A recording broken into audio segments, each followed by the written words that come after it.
Hey there, it's Natalie Marie Collins. So I'm getting ready to record episode 4 of the Fit and Fresh Life podcast. And I wanted to pop on here and I thought it'd be fun for us to do it live. And so you can watch me actually do the podcast live and follow along, mistakes and all. This is a live thing happening. But the cool thing is that I've been exploring in Ayurveda the rhythms that happen within the day and how to lay out the day in a particular way so that you are in the flow of life instead of any kind of resistance. And so that, like hustle and flow, there's the conditioning. To me, the conditioning is just not it's not cutting it. And I think us as a society and a whole are actually craving something different because the conditioning is not working and we're craving to get out of it. This is a suggestion and a way to be able to look at it from a different perspective and to be able to get out of it, but also be able to intuitively tap into that inner knowing that we have inside of us and say, yes or no, this is correct for me or this is not. And if you're not familiar with really how to get in tune with that, there's something I've been studying in human design that is how we are designed to tap into our own unique potential and our own decision-making process and our yes and no and how we show up in that. So these are things that I've been really diving into for the past several years in discovering who we are as individuals. And so learning about Ayurveda, this actually is such a huge compliment to being able to go in and say, oh, hey, this thing isn't working. I'm having maybe negative type of emotions around this or feelings around it in some particular way. And those are your body's indicators that something's off. So if you have stressors, if you have resistance in certain ways, something's off in your life. And so being able to look at, hey, how is my day laid out? Is my day working for me in a particular way or not? And this will give you some ideas on how to lay out your day in a really fun, unique way. So I'm creating episode 4 of the podcast. And so I'm going to be doing this live with you. I have my notes, my microphone here, my computer's right here where I'm going to be recording. So I'm going to be looking this direction some, but I'll also be coming back after I'm done with the recording. It's probably going to be about a 20-minute recording, just to let you know. I don't know for sure because I haven't done the whole run through yet, but I'm going to be doing that live with you. But if you have questions that come up during this information that I'm giving to you here live and in the podcast, you can just pop in your question. And when I'm done recording the podcast, I will pop back in and I will answer these questions for you, and we'll continue the conversation and discussion in the comments. So the big thing that I'm going to be reviewing today is what I'm going to be talking about. I found inside of the Idiot's Guide to Ayurveda. If you are interested in learning more about Ayurveda, I highly suggest you pick up this book. I'm going to be talking a lot about this book inside the podcast and in my work that I'm doing going forward, because this just is so intuitive and makes so much sense to me that I'm like, yes. I have like huge resonances with this. So, all right, you guys ready to get started? Now, just as a reminder, I will be popping back in and answering your questions. But while I'm doing the podcast itself, I'm going to be focusing on the podcast, but you get to hear the information while I'm doing it.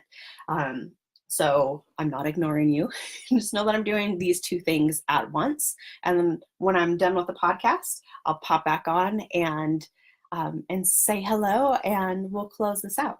All right. So.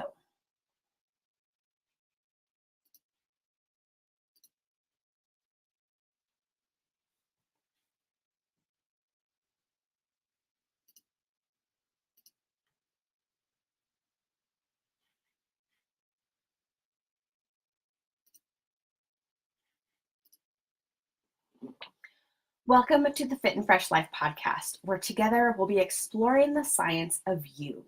I'm your host, Natalie Marie Collins, and I invite you to join me on this journey as we discover who it is you really are and how you're designed to operate in this world, in business and life, and how to balance and understand it all through the ancient wisdom of Ayurveda, human design, and the elements.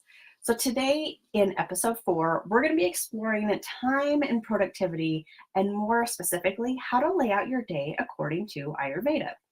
This is something that I've been fascinated by and I'm working on creating new habits around in my daily life. Basically, seeing what works, what's working, what's not working, how I can shift it and get into the natural flow of life to make things so much easier. Now, you've heard of rhythms and cycles before, right? Everything has its flow. There are circadian rhythms pretty much everywhere we look.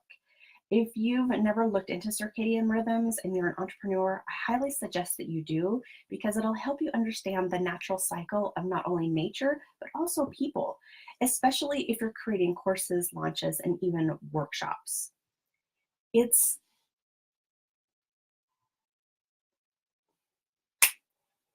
in the years where things happen annually around the same time every year, including things like birthdays, marketing events, concerts, holidays, things we love and look forward to every year. Traditions are built on this rhythm.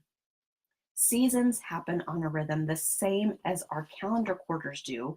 Not at the same time, of course, but they both have patterns to them and follow a natural flow. So in 2015, my husband Lee had a massive heart attack at age 44. This took everyone by surprise, even him. I was out of state at the time at a women's mastermind retreat, and when I got the call that this was happening, I ended up going into total shock from this, because this was, really, this was the love of my life, and I almost lost him. And I ended up driving the 7 hours back home, and that became a really surreal time of realizing what had just happened. After bringing him home from the hospital, it hit me even harder. I sat on the couch for an entire day, not being able to do anything besides stare at the wall and periodically cry. I had almost lost the love of my life. Of course, I was grateful he was still around, but the shock of it had hit me like a ton of bricks, which in and of itself was shocking, that I ended up sitting there in some weird state of paralysis. So while not being able to move off the couch due to such a traumatic shock running through my system, this connection dawned on me. In business, there is a natural rhythm built into them with every form. In business, there is a natural rhythm built into them through the forms of quarters, quarterly goals, quarterly bonuses, and even quarterly taxes. Even the normal consulting client cycle and membership attention span is around 3 months. The 3-month time frame is built into our life and business automatically and naturally. This became the foundation of the Biz Plan book. Inside the Biz Plan book, the workbook helps you break down your big ideas into quarterly, monthly, and even daily ideas, so that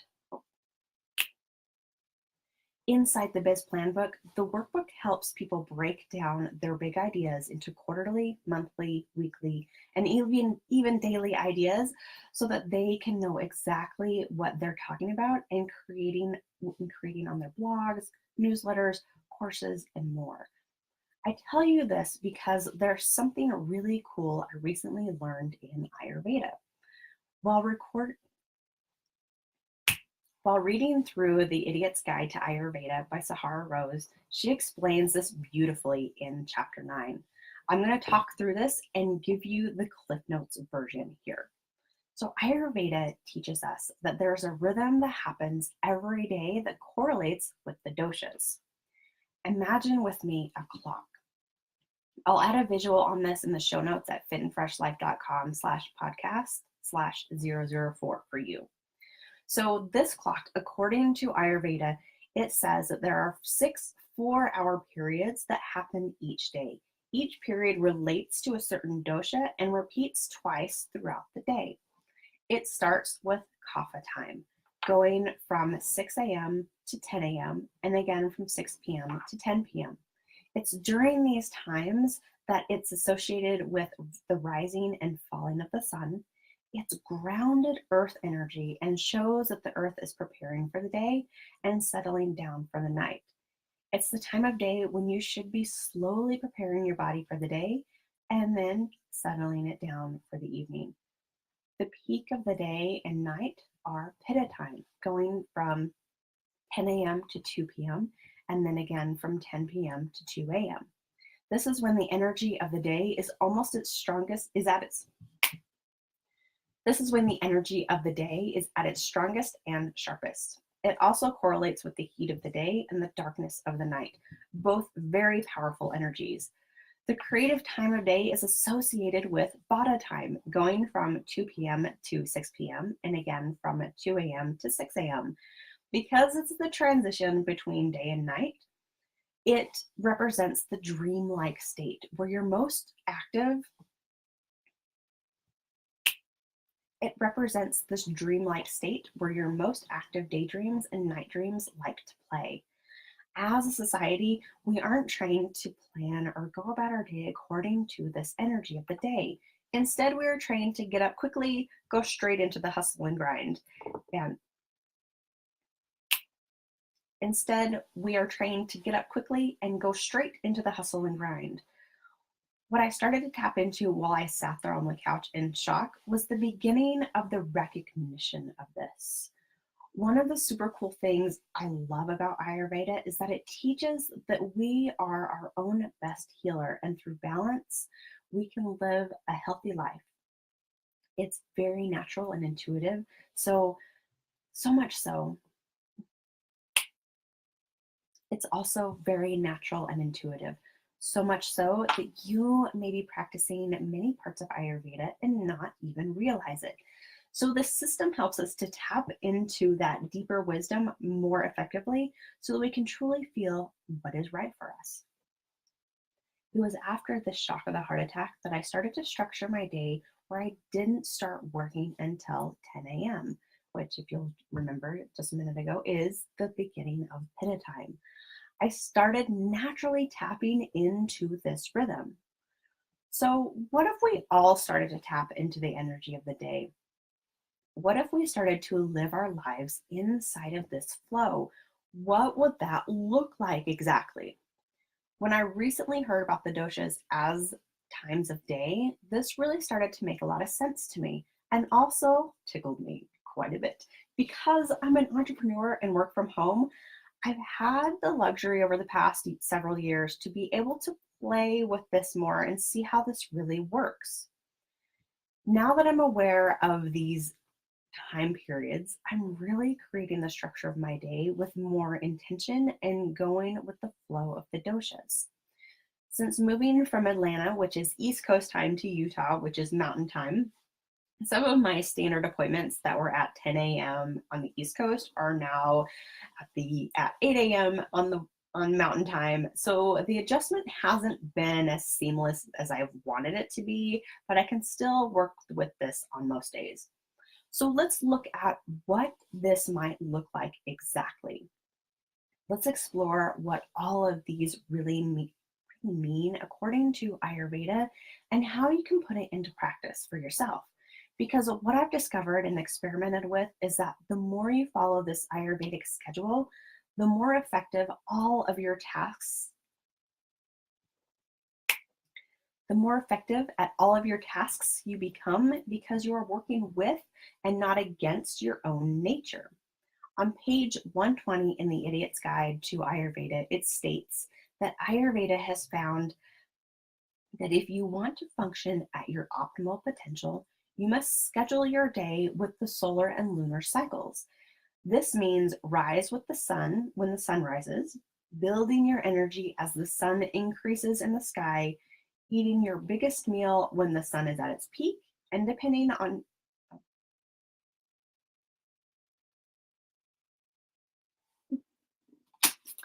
I have to look that up. So obviously it got typed. Okay.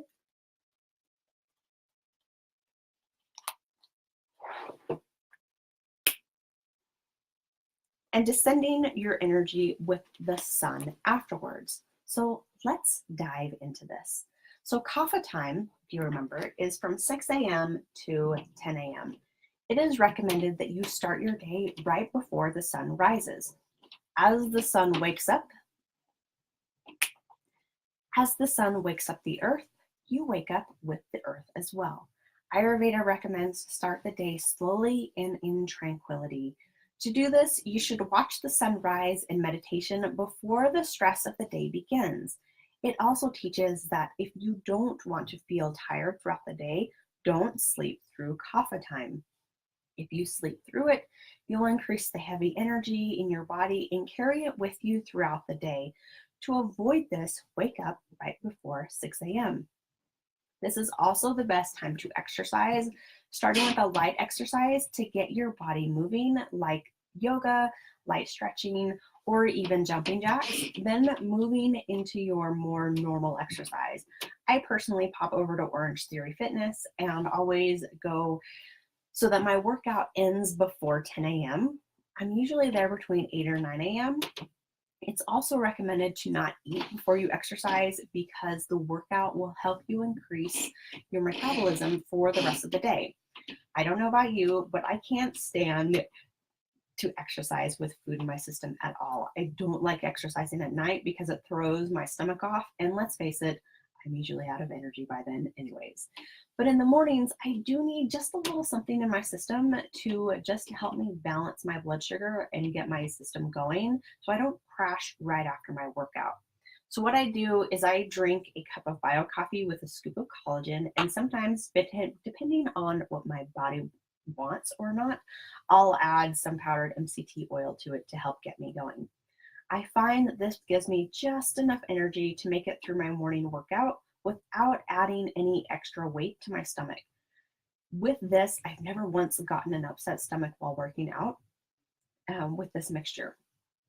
Do what works best for you though. If you need a protein shake beforehand, do it. Bowl of oatmeal, go for it. I like to take a protein shake with me and have mine ready to go in the car with me for when I'm done. Ayurveda also suggests that eating a light, easy to digest breakfast during kapha time is best. So if that means a protein shake for you or a green smoothie, then perfect. Now let's move on to pitta time. Pitta time, if you remember, is between 10 a.m. to 2 p.m. Once you've woken up during kapha time, that's when the fire of the day really starts to kick in. Your energy builds as the sun rises in the sky, so you're able to accomplish the more difficult tasks during this time and get a lot done. Noon is also the time when your digestive fire or metabolism and stomach acids are at their highest and ready to digest more. It's recommended that you should make the most of this time by scheduling your hardest tasks and have your biggest meals during pitta time. This is the time to essentially eat that frog. For me personally, this is the time I do most of my work during the day, including coaching calls, mapping out structures, systems, and frameworks. And I normally eat my light meal right around 10 a.m., right at the start of pitta time. And I don't eat my big meal until around 2 p.m., sometimes a little earlier, but that's been the timing that I like to tap into, and that has so far always worked best for me. This is also more of left brain activity time, meaning the more logical, structured, and practical things that are best accomplished during this time. It's not for creative time because your mind hasn't had enough time to really wake up and get into that space yet. Creative time is for bata time. Bata time is between 2 p.m. and 6 p.m. It's what's considered to be the visionary time. This is the best time to tap into your creativity, doing lighter, more fun tasks, and even more social activities. Hello, happy hour. It's supposed to be the best time for writing, producing, painting, designing, and planning future endeavors. It's the time to tap into your imagination. It's also the best time for daydreaming. So if you like to stare out the window and think, this is the best time to do it. If you are part of a team, this is the best time to have those important brainstorming sessions or even mastermind calls. There's a reason why people dread meetings first thing in the morning. It's not time for them yet. If the meetings are meant for more logical discussions, having those right before or right as pit time is starting so that the team is ready to go as soon as they get done with the meeting, perfect. And if it's a meeting to tap into that creative side, have those on or after 2 p.m. If you're an entrepreneur or freelancer, this may be the perfect time for you to head to the local coffee shop and get your creative project done while being surrounded by a social environment. The best of both worlds. Then before around 6 p.m., Ayurveda recommends that you have a light, easy to digest meal like soups, lentils, or grains so that your body can digest it easily before you go to bed. Eating a heavy meal before bed doesn't leave your body enough time to digest it, which means it gets stuck in your intestinal tract overnight. That can cause indigestion, weight gain, and can even become toxic in your system. No bueno. So if you're eating after 6 p.m., you've entered into kapha time and your digestive system slows down and isn't as strong because it's preparing for sleep, which means eating a light meal is even more important during this time. Be sure to give your body enough time to digest your food before you go to sleep. So from 6 p.m. to 10 p.m., your body is winding down for the day. It's the time to slow down. Take a nice walk around the block, watch the sunset, do your bedtime routines, and head off to bed. Be sure to put all of your technology away about 1 to 2 hours before bedtime to help you relax your mind so that you have better sleep. If you have a hard time falling asleep, do things to relax and slowly turn off your mind, like read a book, not on your electronics to avoid the blue light, and take a bath, or whatever works best for you. From 10 p.m. to 2 a.m., we enter back into pitta time. If you happen to be awake past 10 p.m., you may notice that you get that second wind happening. This is when those young adults start hitting the bars and nightclubs for their social time. What they're doing is they're riding the second burst of energy that happens during this time. It's also fires back up your digestive system. And if you're still awake, you may find yourself reaching for that midnight snack. If you're not out prowling the night scene and want to avoid this second wind, be sure you're in bed with your lights off by 10 p.m. This becomes the most productive, deep, relaxing sleep time you can get. According to Ayurveda, the sleep you get before midnight is the most healing of the night. So if you can fall asleep right before 10 p.m., you'll get the most out of this healing time. Then we enter into this last state of vata from 2 a.m. to 6 a.m. This time is the time of deep dreaming and believed that the veils between the universe and the earth are lifted. So you can gain really deep insights during this time. It's also the best time to practice early morning meditation because you can go deeper into your psyche without distractions. And because it's vata time, it's when you can really tap into that creative time again. A lot of artists find themselves up during this time and getting some of their best ideas and work done. This may also be the time when an idea hits you like a bolt of lightning in your sleep and causes you to jump out of bed and hurry and write it down before you lose it. Be sure to have a notebook and pen handy for those times. So that brings us back around to the close of the 24-hour cycle. Wasn't this fascinating?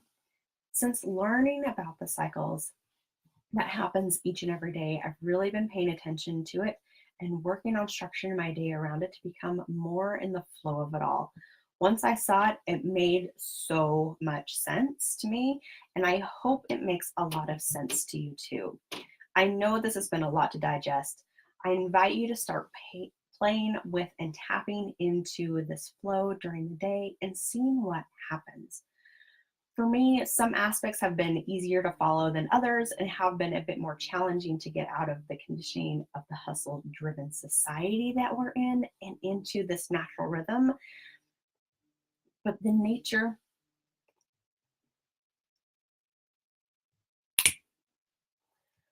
For me, some aspects have been easier to follow than others, and it has been a bit more challenging to get out of the conditioning of the hustle-driven society that we're in and into the natural rhythm that nature gives us. But I know it's possible because it just feels right to me. And so this is what I've been experimenting with, of what works and what doesn't work, and really getting into this flow. All right. So that's all for this episode. To view the show notes and get links to the things that I've shared in this episode, head over to fitandfreshlife.com/podcast/004. And if you want to add to this conversation, leave a comment over on the show notes page and we'll continue it there. I'll see you in the next episode. Bye for now. All right, so that is it for today. Thanks for popping on and watching me record this episode live. It's been super fun, and I will see you soon. Bye for now.